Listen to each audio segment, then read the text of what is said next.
Eu já conheci padre, pastor, que dá uma visão positiva da homossexualidade como um fenômeno natural do ser humano.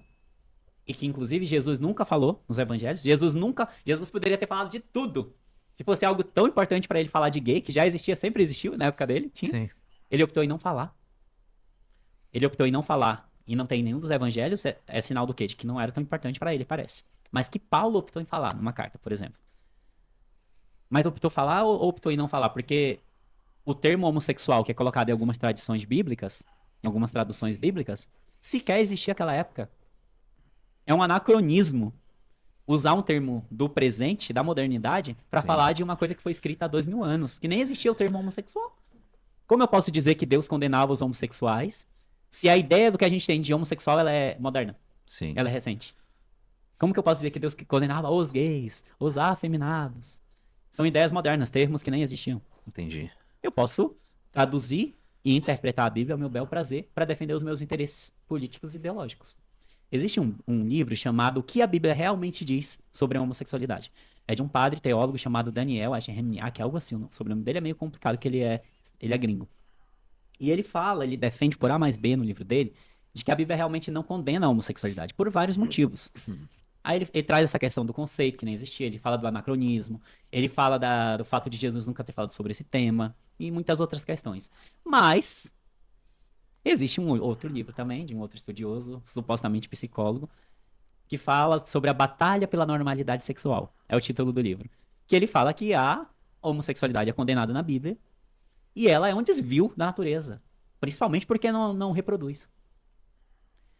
Isso é muito problemático. Primeiro porque você restringe a sexualidade humana a reprodutor. Como se a mulher, por exemplo, fosse uma vaca parideira mesmo, e o homem só servisse para o ato sexual para ter filho. E a sexualidade ela não é meramente reprodutiva. Ninguém transa, ninguém vive, ninguém ama por causa de sexo. Se a sua vivência, se a sua existência se resume a sexo e reprodução, você está vivendo a sua sexualidade de uma maneira doentia.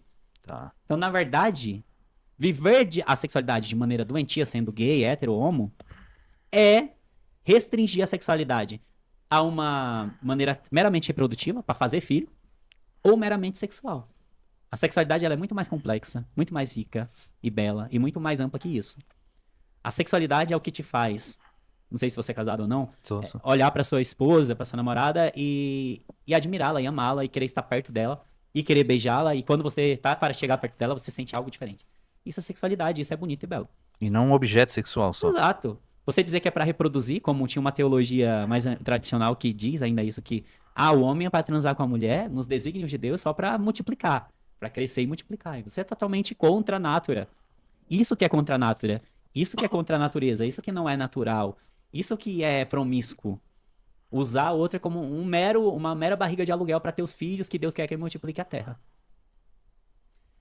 Então, essa visão vai variar muito do teólogo que você está conversando. Entendi. Não, mas legal, uma boa A Bíblia é explicação. um livro tão contraditório e aberto que qualquer um pode falar qualquer coisa sobre ele em qualquer realidade diferente. Você vai ter quem defenda os gays e quem use o mesmo livro para massacrar os gays.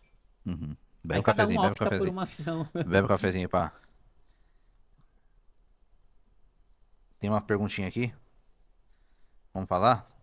Como a sua vivência de mais de 10 anos como coroinha e seminarista mudou a sua visão atual sobre a fé? É um ponto importante. Porque eu nem tenho fé mais, já tem muito tempo. Eu não professo nenhuma fé. Me considero ateu. Tá. No entanto, eu sou uma pessoa aberta. O que é isso?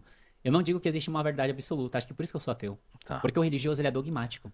O religioso ele te fala que ele está com a verdade. Qualquer religioso de qualquer religião, ele professa aquela religião, aquela fé, porque ele se acha assim o dono de uma verdade. Não faz sentido eu não achar que eu estou com a verdade e eu dizer que eu sou, por exemplo, evangélico, protestante, né? Se eu sigo uma fé evangélica protestante, é porque eu acho que aquela fé faz mais sentido pra mim. Logo, eu acho que aquela fé tá mais perto da verdade. Logo, eu sou bonzão, eu tenho a verdade. O ateu não. O ateu, ele não acredita em nenhum deus e em nenhuma deusa de nenhuma religião. Eu não sou ateu só com o Deus cristão. Eu não acredito também nas outras divindades. Entendeu? Eu não Entendi. acredito em outras fadas, gnomos de qualquer religião que seja. Certo. Não é uma perseguição ao cristianismo porque eu era cristão católico romano. Não. Eu não acredito mais em nenhuma divindade. Então, eu não tenho mais relação com a fé e pra mim nem faz sentido. Eu não sinto falta e vivo muito bem sem fé. E também não sou uma pessoa ruim porque não tenho fé e porque não tenho religião. E porque não acredito em Deus. Porque eu constato, não é um achismo, é uma constatação, que há pessoas que acham que são boas só porque seguem determinada religião, determinado Deus. Certo. E o fazem porque, segundo elas, no futuro elas vão ter uma retribuição desse Deus. Elas vão fazer o bem e vão ganhar um prêmio. O prêmio é o céu. Ou o prêmio é lá com várias virgens para poder transar. Elas vão ganhar algo. Deus parece que é um grande esmoleiro. Que eu dou algo para ele e ele vai me dar algo em troca. Deus parece muito essa função de retributiva mesmo, de me dar algo. E se alguém precisa de um Deus ou de uma religião para ser bom, é porque essa pessoa verdadeiramente não é boa. Porque as pessoas que são boas de verdade, elas são boas independente de religião. Ela não precisa de um cabresto, de um medo de inferno para ela ser boa. Ela não precisa ser boa porque Deus está mandando, ela é boa naturalmente. Eu não preciso de um livro de regras dizendo, você tem que amar o seu próximo, você tem que fazer o bem, você tem que perdoar, você tem que fazer isso para eu ser bom. Eu não preciso disso. Quem é bom independente de religião, de Deus, de diabo, do que seja. Eu não preciso não fazer o mal para uma pessoa porque eu tenho medo do diabo e de ir pro inferno. Me parece, nessa visão da maioria das pessoas, que o céu é um suborno. Eu vou ganhar algo. Eu vou ser recompensado porque eu sou um bom menino. Né? E o religioso, não todos, tá? Sempre bom dizer não todos, não generalizar. Muitos deles estão nisso de que eles têm essa verdade dogmática e de que todo mundo está errado. Na minha visão ateísta, confessa, e militante, não. Todo mundo está errado e ninguém tem a verdade. Essa é a minha visão. O homem ainda não alcançou. Se é que existe uma verdade, a verdade absoluta. O homem não alcançou. A gente pode ter fagulhas de verdade advindas tanto das culturas religiosas e da própria ciência. Nem a ciência tem a verdade de tudo. A ciência, ela tá mais perto de tudo, mas pelo menos a ciência não é dogmática. A ciência, ela é aberta. Hoje um cientista pode te dizer que isso aqui é, sei lá, redondo, e daqui a 10 anos vão estudar melhor e dizer, não, isso não é redondo. Tem aqui, ó, tem uma pequena deformação. Se a gente for medir milimetricamente, tem algum não tá tão redondo assim. Então a gente vai mudar o pensamento, a gente vai criar um outro termo. A ciência é viva. A ciência, ela muda com o tempo, ela se aprimora e ela melhora. A dogmática, a religião, ela te fala que aquilo, pronto, acabou. Você tem que acreditar, ter fé. E você pode questionar a fé? Não. Você não pode questionar os homens da igreja. Você não pode questionar o dogma. Você não pode questionar aquela verdade absoluta. Aliás, quem é você? Você é um merda. Você não é nada. Você não é uma autoridade da igreja. Você só é uma ovelha. Ovelha. Olha a palavra que eles usam. Ovelha. A ovelha só segue o que o pastor manda. Então, diante de tudo isso, eu escolhi não ser ovelha mais. Eu escolhi ser meu próprio pastor. Ser o meu próprio Deus no sentido de quê? Eu escolho em que acreditar ou não acreditar. Eu estudo, eu tenho essa independência de pensamento. Para mim, o que vale é não fazer mal a ninguém. Se eu não estou fazendo mal a ninguém, não estou prejudicando o meu próximo, estou sendo minimamente feliz, isso que importa. Fazer o bem, não fazer o mal a ninguém e ser feliz. Eu não preciso de religião para isso. Só preciso ser gente, sabe? Ter pé no chão. E aí as pessoas olham para mim e dizem, lógico que ele vai pensar assim hoje em dia. Ele se frustrou na igreja, ele está traumatizado com a igreja, e ele está com raiva da igreja, então ele é ateu por isso. Não. Sinto muito informar. Antes mesmo de eu entrar no seminário, e mesmo tendo aquela fé muito pura e genuína que eu te falei, eu sempre fui uma pessoa questionadora. Tá. Um dia foi um padre, naquela paróquia lá do interiorzinho do Pará, dar uma palestra, e ele estava falando sobre dogmas católicos. Ele estava falando que o Papa era infalível, e que a Maria, a Nossa Senhora, ela não tinha pecado, que ela não tinha transado, que o ímen dela nunca tinha se rompido, que ela era virgem antes, durante e após o parto. Que ela era, por exemplo, também corredentora do gênero humano. Jesus morreu na cruz para salvar a humanidade. E a Maria era corredentora. Ele estava falando de dogma. A palestra é sobre dogmas católicos. E eu, no auge da minha adolescência e ignorância, pedi para falar e perguntei para aquele frei chamado Martinelli. Lembro até o nome da lenda aqui. Uhum. Frei, por que é assim? A minha pergunta era nesse sentido. Por que isso é assim? Quem que estabeleceu que esse dogma é uma verdade? Por que é assim? Sabe qual foi a resposta dele? Uhum. Ele me falou assim, filho, nunca esqueça. A resposta me marcou. Ele falou, filho, não questione. Você não tem que questionar os dogmas da igreja. Você só tem que ter fé. Alguém já pensou por você. Aquilo me carrega até hoje. Como assim? Alguém já pensou por mim? Eu não tenho liberdade de pensar. O que é o homem se ele não pode pensar por si próprio? Como que alguém, um pastor, um padre, um rabino, sei lá, um pai de santo vai pensar por mim? E eu tenho que pensar por mim. Lógico, eu posso concordar com uma coisa de um, uma coisa de outro e formar o meu próprio pensamento. Eu não tenho que rezar uma cartilha, igual hoje o povo tem a cartilha extrema da direita ou da esquerda ou do centro. Eu posso ver coisas boas ali e aqui, por exemplo. Lógico, eu tenho mais afinidade com um lado, por exemplo, do lado político falando. Mas o outro lado de todo não é ruim, eu posso encontrar coisas boas também. Eu não preciso ser tão dogmático, as pessoas elas são muito dogmáticas. Elas querem seguir uma cartilha aqui. Olha, eu tenho a verdade. O meu lado político, o meu lado religioso tem a verdade absoluta do mundo. O outro, ele está errado, ele não presta, ele é mentiroso. E aquela fala daquele padre, você não precisa pensar porque alguém já pensou por você. me carregou, eu carreguei pro resto da vida. E eu fiquei com aquela dúvida. Quando eu ia, por exemplo, à hóstia, eles diziam que era Deus que estava ali, de verdade. Eu sempre tive muita dúvida. Mesmo estando no seminário, tinha vezes que eu não acreditava, que eu ficava na dúvida. Será que é verdade isso? Como assim Deus está nesse pedaço de pão? E por que que ele não fala? Por que que ele não faz um milagre? Por que que ele não desce do céu? Porque eu tinha essas dúvidas genuínas. Aí juntou as dúvidas, juntou a experiência dentro do seminário. Um lugar de total hipocrisia.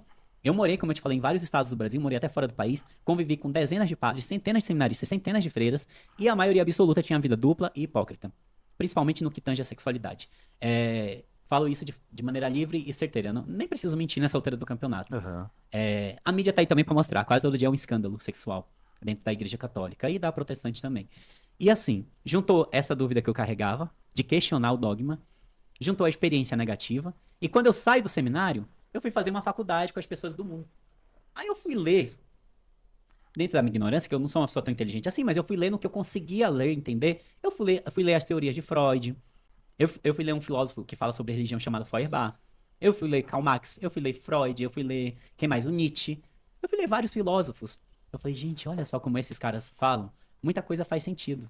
Lembrando que o pensamento filosófico e o pensamento científico, eles te deixam livre para pensar e questionar. Eu fui ler Freud, que dizia que a religião nada mais é que uma muleta psicológica. Eu fui ler Marx, que falava que a religião, ela acaba silenciando as pessoas de modo a não fazê-las lutar por uma mudança, porque a religião, ela é conformista, faz as pessoas se conformarem com a realidade econômica e social. Eu fui ler o Nietzsche, que tinha um verdadeiro discurso, assim, de combate ao cristianismo, bem pesado, que mostrava o quanto essa religião deixava as pessoas fracas. Não tornava o homem forte, mas tornava o homem cada vez mais fraco e subserviente. Eu fui ler o Feuerbach, que dizia: não foi Deus que criou o homem à sua imagem e semelhança. Foi o homem que criou um Deus à sua imagem e semelhança. O homem queria ser todo-poderoso, mas ele não consegue. Então ele projeta isso num Deus. O homem queria ser imortal, mas ele morre. Ele adoece.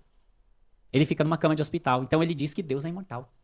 O homem queria ser sábio, ter toda a sabedoria. Quem é o Deus da sabedoria, da sapiência? É o Deus que ele projetou que ele queria ser. O homem queria ser bonito esteticamente. Ele queria ser muito belo.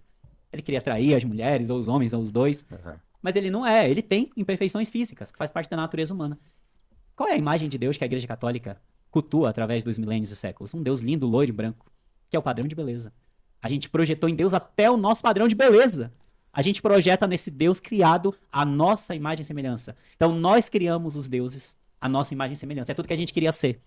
E o que a gente não consegue. Porque a verdade é que a vida é dura, que a gente não é tão foda assim, que a gente tem dificuldades, que a gente não é imortal, que a gente não é dono de toda a sabedoria, de todas as certezas, e que a gente não tem todo o poder. Então a gente atribui isso aos deuses. Portanto, eu juntei a minha experiência, a minha dúvida e os meus estudos, e por isso, eu me afirmo como uma pessoa sem fé, sem religião, antirreligiosa, por conta desse tripé. Tá. Não é tão somente por conta de saber que o padre tem vida dupla, porque, enfim.